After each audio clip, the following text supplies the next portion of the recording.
রসগোল্লা তো আমি বহুবার বানিয়েছি, তার রেসিপিও তোমাদের সাথে শেয়ার করেছি, চমচমও বানিয়েছি, তবে তার রেসিপি খুব তাড়াতাড়ি শেয়ার করব।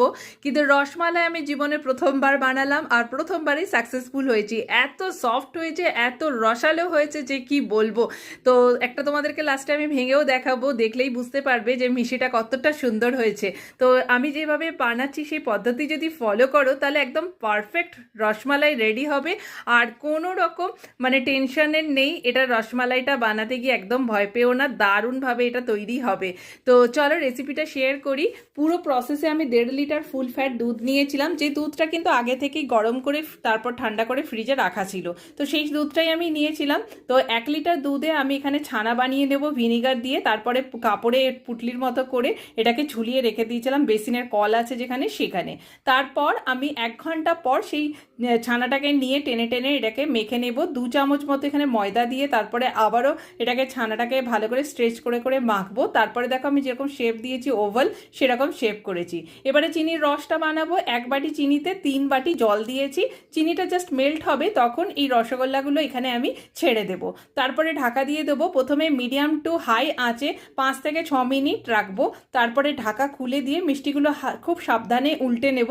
কিন্তু আমার মিষ্টিগুলো দেখো একটাও কিন্তু ভেঙে যায়নি, তো সেই জন্য সাবধানে বলছি যে মিষ্টিগুলোকে উল্টানোর কথা। আর যখন দেখবে এরকম ঝাঁক এসেছে তাহলে বুঝবে তোমার পারফেক্ট রসগোল্লা তৈরি হয়েছে।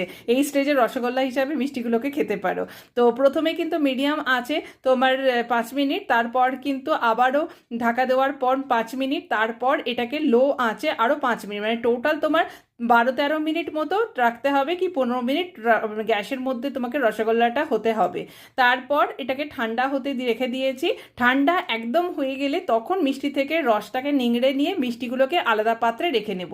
এবারে বাকি যে 1/2 লিটার দুধটা ছিল সেই দুধটা এখানে গরম হতে দিয়ে দিয়েছি। ফুটে উঠলে গ্যাসের ফ্লেমটাকে কম করে দিতে হবে। তারপরে পরিমাণ মতো চিনিটা এখানে দিয়ে দিতে হবে। চিনিটা দেওয়ার পর এখানে 1/2 চামচ মতো এলাচ পাউডার দিয়েছি আর 1 চামচ মতো ড্রাই ফ্রুটসকে খুব ছোটো ছোটো করে কেটে এখানে দিয়ে দিয়েছি। তারপর চিনিটা যখন দেখবে মেল্ট হয়ে গেছে তখন গ্যাসের ফ্লেমটা অফ করে দিতে হবে। তারপরে দুধটাই কিন্তু একদম ঠান্ডা করে নিতে হবে।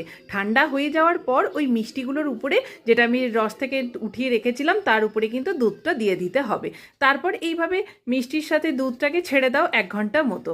তারপর দেখো মিষ্টিটা দুধটা কিছুটা অ্যাবজর্ব করে নেয় আর দেখতেও দারুণ লাগে আর খেতে এত ভালো লাগছিল। দেখো কেটে আমি তোমাদের দেখাচ্ছি কতটা জুসি হয়েছে আর কতটা নরম হয়েছে, দেখেও তোমরা নিশ্চয়ই আন্দাজ করতে পারছো।